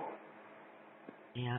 You might want to go to the, this is the reason why, and it's going to get worse. Go again to the article called Loan File Issue Brought to Forefront by FHFA subpoena. That will explain about the background on what you're talking about. Okay. So it's the FHA. That's on the My Private Audio on the page that she created for today. Okay, perfect. Okay, perfect. And I'll leave it up there. It's not coming down. So. Okay. Okay, great. And also, again, the financials on step 4 for the financial numbers, will that be the same thing for my first? Or we just contact you if you could help me on that? Let's work through that. I've got to find out more about your loan. Okay, perfect. Okay, thank you. You're welcome. It is per loan type. That's the important thing people don't realize is and the outcome is different. So if you have an FHA, the outcome right now is 5.5%. If you have a VA, I believe the outcome, if they're going under the VA HAMP, is 4.5%. They will not go below that. This is a regular conventional loan. Okay, conventional loans can go anywhere. They can follow, kind of mirror the making home affordable, and then others will spit out a market rate, which is like 5 to 6%.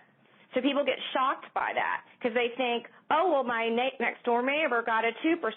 Well, the first thing now you all will know to say, well, what type of loan did they have? Right. So now you will know that was a Fannie or a Freddie, most likely, that they had.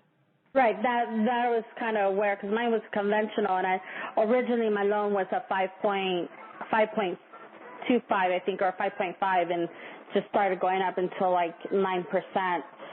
And after a year, so it's just made it difficult. Well, I'm just talking about outcomes on modification. Modifications, okay, perfect. Yes. Okay. Yeah, so, okay, perfect, so that way I'll know. All right, thank you so much, Yatsel. It's been fun. Okay, Southeast Florida, go ahead. Do you have a question, Southeast Florida?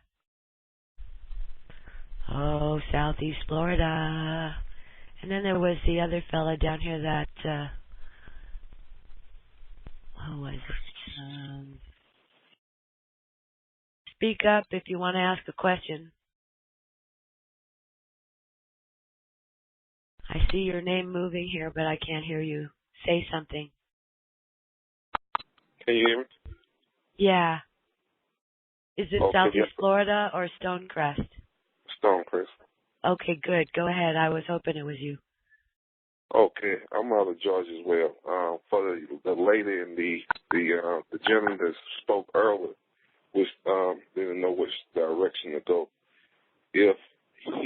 For most people, if you start with standard statement at the beginning, for example, the young lady that said she was on the deed was no different than these servicers being on the deeds that they're on. If she don't have standing, then none of them have standing, as they don't anyway. But she do have standing to get the modification if she chooses to go that route. But for the gentleman, what I would suggest that he do, my opinion for him to do is to, what you said earlier, start off getting get a forensic audit done. Once you get his forensic audit done, and take that forensic audit, and then sue the servicer, stating that they don't have standing. And what we're seeing is a lot of cases that what's happening. A lot of these servicers are not even coming to, not even answering the complaint. And lately, a lot of default judgment is being given. But that's what I would suggest that he do. Which state are you in, Florida? No, I'm in Georgia. Oh, because hopefully you will contact, because we need some help in Georgia. Georgia's a good old boy situation, and those judges are not being accountable. So please contact us, okay? Yeah, yes, I will. But see, a lot of what's going on is that there's a lot of people right now, they are starting in the middle of the process and start back going to the root for its standing. None of them have standing. None of them.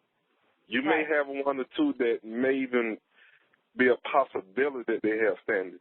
But see, here's especially in Georgia, either a lot of other states, the problem is that if you look at most foreclosures or most notice of the transfer or whatnot, none of them are being recorded on the record. So the problem is when these servicers issue these transfers, they're not recording them on the record. And that alone by itself is enough to set it aside. Well, the bottom line is, as we've talked about, that there's not enough people going that far. They're giving up. So we've got to somehow get a movement started for more people to flood those courts. I agree. That's the truth. Okay, is that it for you? Yes, that's it. Thank you so much for coming on. Well, I had someone else that I had unmuted, South Central Florida or somewhere. If you're unmuted, go ahead and ask your question. Unless they left, or I don't know who you are. If you press *8 again, I'll get you undone right quick. Okay, otherwise we're going to move on. Got several more questions here, and it's 7:47 already. I'm hearing clicking in the background. Did that person come on that had a question? All right, we're going to move on. Okay, we're going to Joyce Trist. Go ahead, Joyce Trist. Hi, can you hear me? Hi. Yes, we can. Oh, great. First of all, I just want to thank you, Angela. Your site is unbelievable. It is so magnificent. There's so much information, and it's constantly growing. It is a treasure. It's a real treasure. Thank you. Thank you. Oh, it's my pleasure. I'm glad you're enjoying it. Oh, definitely. It's more than enjoyable. The wealth. What I was, just earlier when they were talking about modifications and all, I have 3 friends that were foreclosed upon while they were in the modification process. Yes.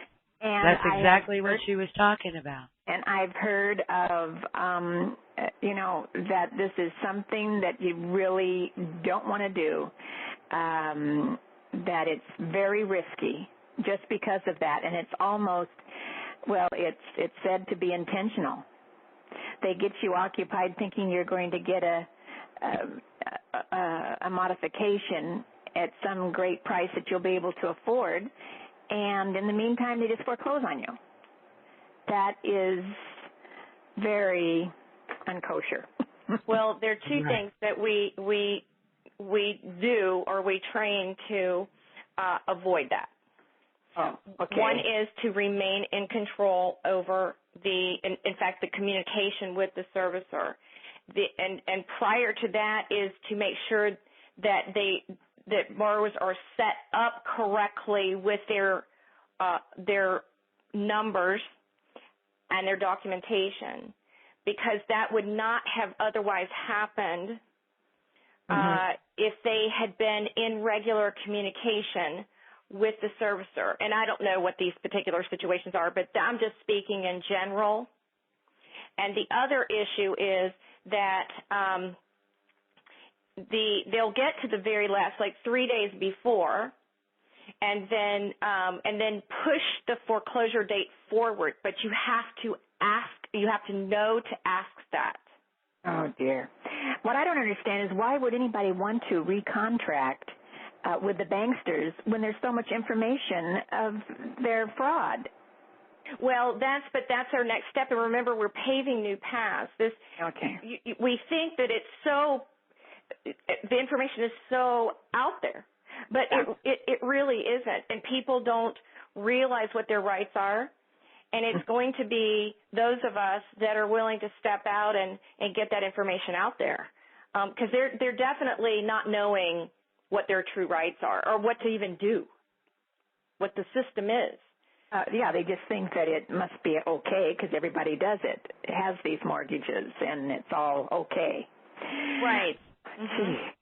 But you do have to be postured correctly. A lot of times these loans, and yes, it is intentional, a lot of times these loan modifications are in process, or they say they're in process, and they have not met eligibility. So, in other words, it is, and they're not going to coach you.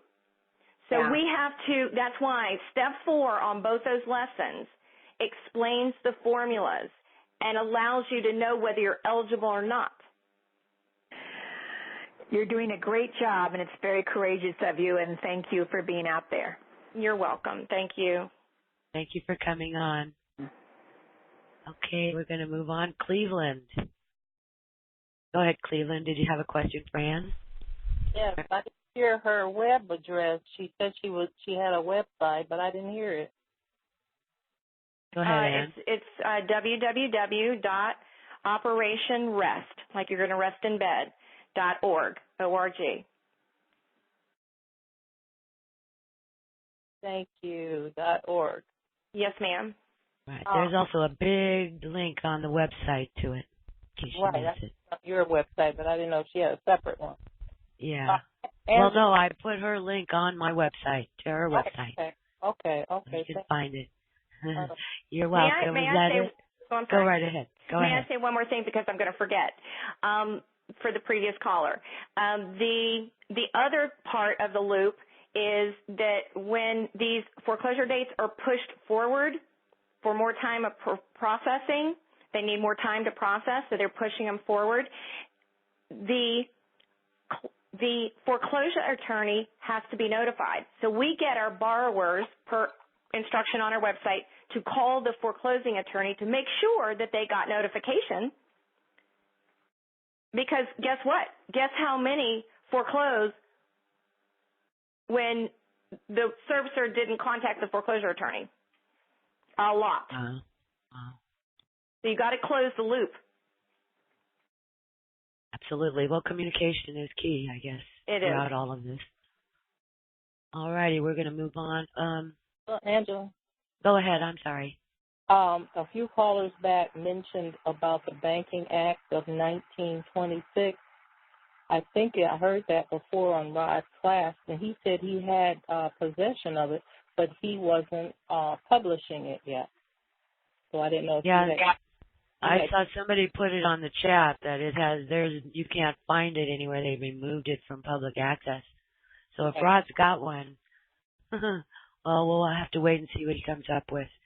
But if you had contact with him, maybe you could get hold of it. But I'm going to try. I'm going to try. I can't understand why when people have things and it could help others, why they hold on to it. Why can't you just publish it? It was a public act.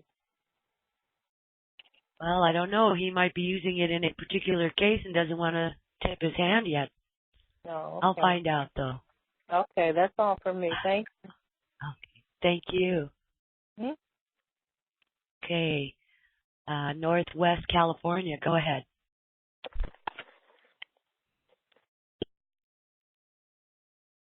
Northwest California. Would that be me? There you are. That's you. Hello. I am Hi. the first time. I am totally newbie. My name is Mike. Hi, Mike. Welcome. Wow, thank you very much, and thank you for the show. I am just beginning, and I've written down my notes from today's call, and I'm just wondering, with so much information out there, where would one begin to start doing research, in your opinion, where the bottom line is the outcome is to be released from my mortgage and just move on? Released. Can you define released? No longer make mortgage payments, but do not have it foreclosed, but be able to successfully walk away. Okay. Walk away, meaning leave the house. That is correct. Okay. Well, sale of property. It is underwater. I paid $285,000 for it. It is now worth about $100. It was just reappraised by the county tax assessor at $126. Okay. Are you familiar with the Mortgage Relief Act of 2007? No, I'm not. Okay. You can go on operationrest.org under short sale FAQs. Okay. And that's actually taken right from the IRS website, and it will explain that is a tax issue. If you get a 1099 for the shortfall, that you can write it off on Form 982. 982. Okay. And that's on our website. Okay. And so that's literally a tax question or a tax issue, and that's for primary residences. So yes, I'm assuming you're talking about a primary residence. Yes, it is. Okay. And do you have a first and a second, or just a first? Just a first, but I did go through Bank of America, and they had a special program back in 2005, 2006, where they used Acorn, and I know that's a bad word nowadays. And I was able to get them. I got a 95% loan, and then I attended a seminar from Acorn down in the Bay Area, and with that attendance, they waived the requirement for the 5%, and it's I guess it's a second loan for 5%. So you do not have a second mortgage? Well, I don't know what that's called, and maybe that is a second mortgage. I got it initially. I did not do a second mortgage to get any cash out of the equity or anything like that. Okay, but are you paying on a second loan on that house? No, that was waived until I think I have 30 years to pay that 5% back just the same. Okay, is it listed on your credit report? No.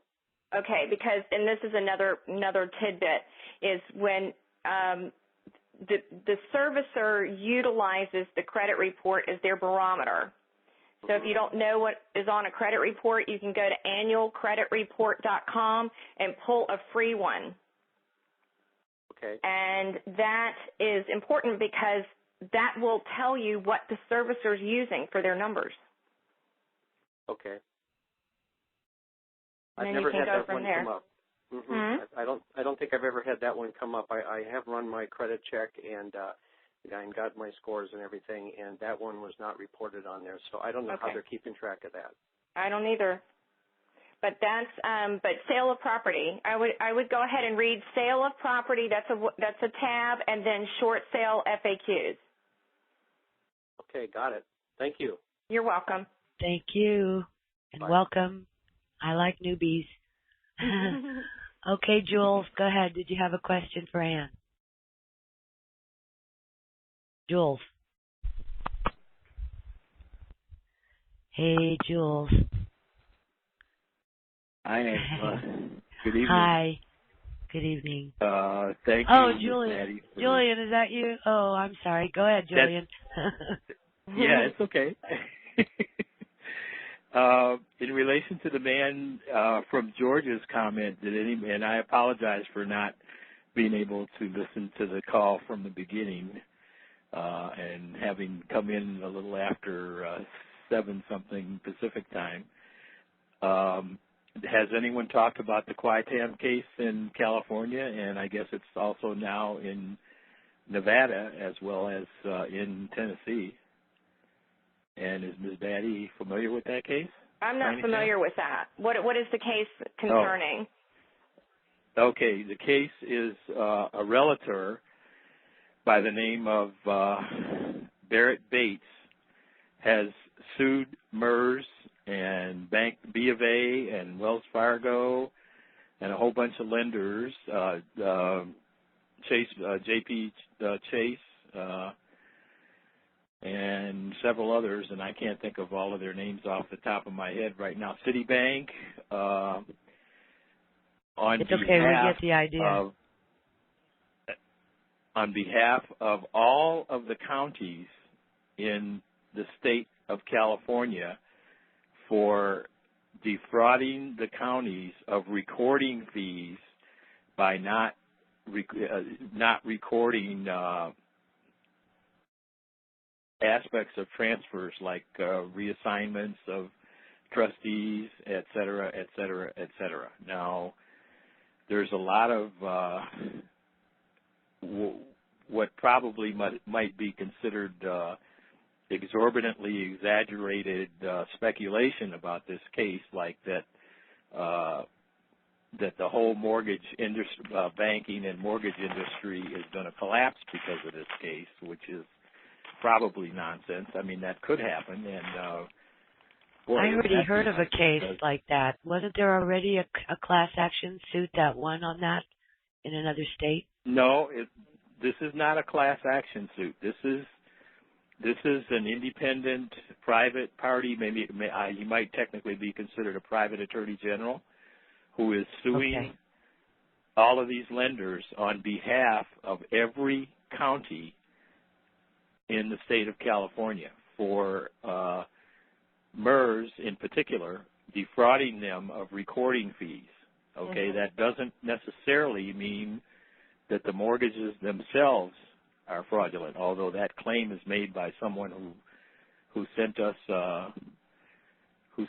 an email about it. I happen to be the public relations officer for DNR Paralegal Services, and we're doing a lot of work on foreclosures. So anyway, this person who was sure. Is this where California has attempted to charge X amount of dollars per MERS signing for each mortgage document located in California? I'm not aware of that aspect of the case. The case is being filed, as I say, I don't know whether, in fact, all of the counties who are named in this case and as plaintiffs, and by the way, that includes every county in the state of California. I'm not sure if they are although I would assume, given the financial condition of the state and the counties, that they would be only too happy to participate as active plaintiffs, because they have basically this independent plaintiff is saying that the counties have been defrauded of recording fees that they are entitled to, is the basis of the case. The case is filed in Lawson County, in the Superior Court of Lawson County, California, and I have the case on my computer. The filing of the complaint. Let me emphasize that we don't even know at this point whether the defendants have received the complaint, have been served with the complaint yet, and if they have submitted an answer to the complaint. But I mean, it's going to be a very steep hill for for the realtor, and although if the counties choose to actively participate, it won't be nearly as steep, I don't think, because they will be able to make all of their recordings available to to the other plaintiff and to all the other counties. So okay, send me that, Julian, and I'll put it up. I'm sorry. Send me the case, yes, and I'll put it up for the complaint. I will send the case to you. There's a virtually identical case in a superior court in Tennessee, in which it was filed before this case was filed in California. Right. And there also is a case, as I understand it, recently now in Nevada. And the claims of the plaintiffs are that these lenders and MERS are subject to $5,000 to $10,000 fines per incident of their defrauding the counties of recording fees. Now, yeah, and I wonder, could we use that information to also fortify our own? Yeah, at this point, given the stage of development of the case, I don't think that's probably feasible. I mean, at this point, there merely has been a complaint filed against the defendants. Okay, then I don't want to take up any more time with it because we've got other people and we're already past the 2-hour mark. Okay, I want to say one other important thing, though. I want to go right say ahead. That your website is terrific, Angela, and you're terrific. And I want to encourage everyone to send Angela a donation, please. Oh, thank you so much. You know, the work that she puts in to maintain and constantly improve that website is incredible, and she's an incredible woman on top of it. So please send Angela a donation. And Angela, please give your mailing address for location for the donation. No. They can go to the website and just click on the donate button. Okay, that's true. It's on the website. My address is there. True. Yes, I don't want to say it on it. But I appreciate that. Thank you very much, Julian. You're a sweetheart for saying that. I should also mention, those of you that use the Operation Rest, they operate off donations also. And if you do use the site and get help from it, please, if you can, donate whatever you can. They're operating on a shoestring, and I know what that's like. But thanks a lot, Julian. I appreciate you coming on and saying that. Okay, we're going to move on. South Central Florida. Go ahead. We've got a lot of noise in the background. Is that you? You can mute me. I apologize. The only thing I want to say, they could go to the National Archives, or if anybody's, in D.C., or go down to the law library and the state or the federal, and make them produce it. The Banking Act of 1926. There you go. Sounds like even a Freedom of Information Act request. You want? All right, great. Thank you so much. And we're going to move on to Joyce Trist again. Go ahead. Hi, it's Joyce again. I am on another Yahoo group that I saw the reference, but it was Bank Act of 1927, and it was in reference with Darrell Frick. It said Darrell Frick and 1927 Bank Act was the title of one of the chats. Yeah, I think he spoke on it on another call, if I recall correctly. He might have spoken about it or something. Yeah. But you might find out something through him or something too, if you have any access. Okay, I don't know him personally. I don't have his email, but I'm sure someone here does, and I'm sure they'll send me something pertaining to that. It would be great to have it and not have to go to the library and do all that running around to get it. This day and age, it should be on the internet, but hopefully someone is hearing this and they'll send it to me. Great. And I'll put it up for everybody. Thanks so much for adding that. You too. Okay. Thank you. Okay, Jules, go ahead. I'm sorry, Angela? did you have something else? Yes. Angela, it's Julian again. Go ahead. I don't know if anyone has mentioned this or not, and they've tried this and were not successful, but presumably the Library of Congress, you should be able to get the Banking Act of 1927 from. Yeah, that's what he said. I'm sorry? The gentleman before you, he said, that go to the archives of the National Congress. Okay, and also, I'm sorry. have people tried unsuccessfully to just Google the Banking Act of 1927? I don't know. I just learned about it now. As soon as I get off, I'll try it and see what comes up. Have you? Okay, well, no, I haven't. I just heard about it just now, but I could probably almost guarantee you that Dan and Richard and I will be able to put our heads together and get it somehow, and we'll get it to you. Cool. That'd be great. Okay. That'd be wonderful. So Thank you. I'd like to read it. So that you can put it on your website. Well, thank you. That's very nice of you. I appreciate it. Thank you. Thank you, Julian, for coming on. And send a donation to Angela, please. Stop. Oh, you're so sweet. Stop. And to Ms. Batty as well. Yes. It's Bat. Thanks, Angela. I'll mute. And Bat. Am I right, Ann? Oh. Yes. Correct? Mm-hmm. Okay. All It's right, pronounced Bat, not Batty? Yes. Yeah. Okay. Thanks. I'll mute myself. Okay. Thanks. Bye. All right. Anybody else press star 8. Otherwise, I'm going to call this one a good one and shut her down. Press star 8 if you have anything to say or a comment you'd like to conclude with. There's the chat. There's a chat room here, and it's going wild. There's so much stuff going on here. Good. I wish you could see it, but you can read the transcripts of it if you want to. But it's interesting what people add on the chat. But anyway, it's been fun. I want to thank you so much for coming on, and your Jeff, thank you so much for coming on. I'm sorry Coach Bob didn't make it, but it's been interesting, and we learned a lot. There was a lot of information in this call. I'm really glad, and it'll be archived so anyone can come back and listen to it or download it so they can hear it on the way to work or whatever. And everybody go to Ann's website. It's operationrest.org, operationrest.org, and that stands for what? Operation Restoration, right? Correct. Okay, and also give your donations also. She's doing a great and mighty work, and she's spiritual about it and is led by God to do this. So those of you that feel the same way, she's your gal.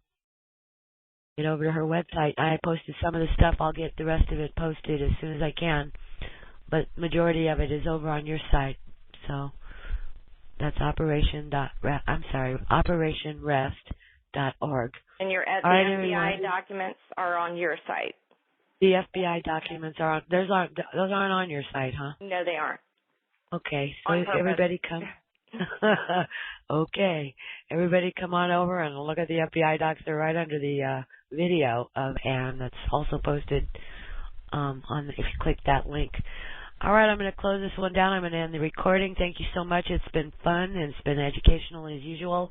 I thank you so much, Ann, for coming on and adding and spending all this time. We're 2 hours and 12 minutes into the call, and I think it was really good, and I appreciate it very much.